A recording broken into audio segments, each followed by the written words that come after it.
Hello. So you've made a fantastic PowerPoint presentation and you're going to put it up on the internet for your students to share and use perhaps, or just send it on the internet by email or through cloud storage to somebody else. And that's brilliant. You've put a lot of effort into your PowerPoint presentation, but there's one thing missing, and that's you. After all, when you're doing a PowerPoint presentation, what you're normally doing is talking. In this in this video, I'm going to help you understand how you can package you, as in your voice and all the timings and all your clicks in a PowerPoint presentation so that somebody can download that and hear and watch and listen to you presenting your PowerPoint presentation. Here's all about narration.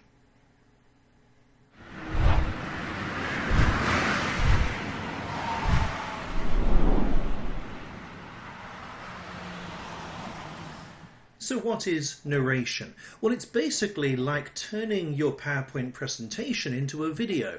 You can set up the timings of how quickly you go from one slide to the other, from one point to another, and also you can package up you talking, your voice as you're speaking through the presentation, which basically makes it a lot more useful. If you make a good PowerPoint presentation, then you won't be putting paragraphs and paragraphs of writing. To be honest, this slide here has far too much text on. That's twice as much text as I would recommend, really. But if you have, and that's certainly way too much text, but if you have just a few bits of text on there, that looks great. That captures people's attention, and they aren't just sitting there reading while you're blathering away, distracting them. You've done a good presentation, not had too much text there, but you don't have your voice. So narration allows you to package up your voice with each slide in your presentation. Let's have a look, see how this actually works. First of all, I'm using Office 365, which is, of course, the latest version of Microsoft Office. If you have an older version of Office, then it's still included. It'll be in more or less the same place and work more or less the same way. So just look out for the menus, the words, the keywords, and the options available, as they will still be available for previous versions. What we need to do, though, to set up the narration is head to the Slideshow tab at the top. Right underneath the Slideshow tab, we can see this Record Slideshow. And this will basically play your slideshow. As soon as you click on that, you will play your slideshow, and you can then present it as you would normally. You can talk through each of the points. When you're ready to move on to the next point, you can click and bring up the next point. When you want to go on to the next slide, again, you can do that. And all of that will be recorded. Think of it a little as though you're recording a video. You just happen to be using PowerPoint in the video. So let's see how this works then. I'm going to click on this Record Slideshow button. It asks me specifically, what do I want to include? Now we've got here slide and animation timings. So even if you've put up timings for your transitions and things like that, that's not to do with this. This basically says how long do you want each slide to be visible for, and it'll basically be visible for as long as you want until you click that button and you move on to the next slide. Then that'll all be recorded.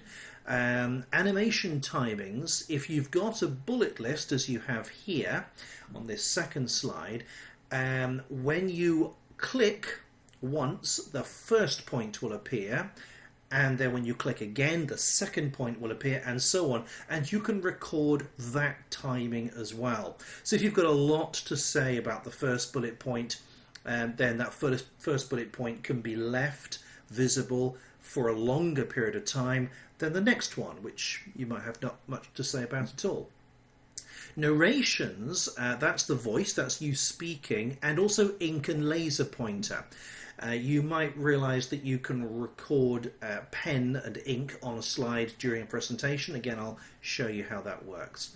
So if you don't want to include things like narration or ink and laser pointing, you just want to set up the timing, then untick this box.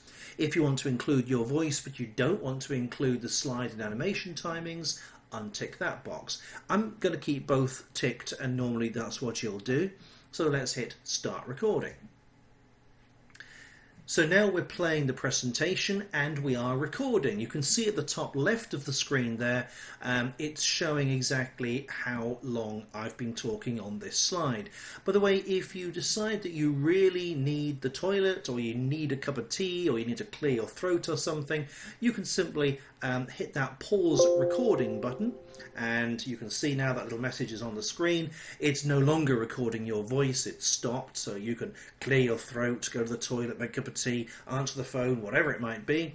As soon as you're ready to carry on, you can click this resume recording button, and because I've been speaking continuously through that, there'll be a little bit of a break if we play this back.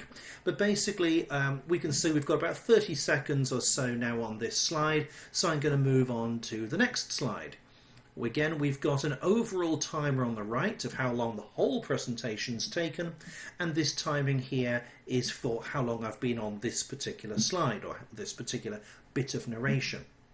I'm going to click, and there's my first bullet point on this page. Again, I can talk for as long as I want on this one, and when I'm ready for it, then there's my second bullet point. And as the person watches your presentation afterwards, that's what they will see. They will see the bullet point appear, and you talk about that bullet point appearing. So we can go all the way through this and then on to the next slide. And what I'll show you now is also the pen and ink recording, because we've got down here the pen, either laser pointer or pen. If I choose the pen, for example, I can actually draw on a slide, and I can circle particular words, I can draw arrows really badly, apparently, and those will be recorded as part of this presentation as well. So when you're happy with that, when you want to move on to the end of the presentation, or you can simply hit escape if you've got nothing more that you want to say about it, and the remaining slides can just simply be looked at in the person's own time, then I'm going to click escape. And that's it. We've now recorded the voice and the timings and also the pen. We can see on each slide there's now this little loudspeaker icon, and if I click the play button here, so now we're playing the presentation, and there you are, you can hear me speaking earlier on, and then again on slide 2 we've got the sound there, and we'll also have the timing, and then on this slide here you can see the ink is capped, and if I was to play this particular slide, the next slide.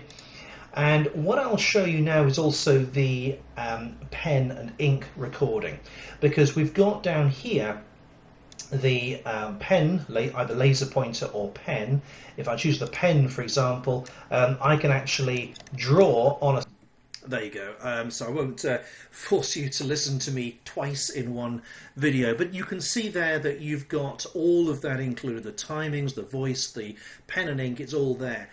You can now package this show up, or save it, and then either zip it up or put it in cloud storage, send it off to someone, make it available.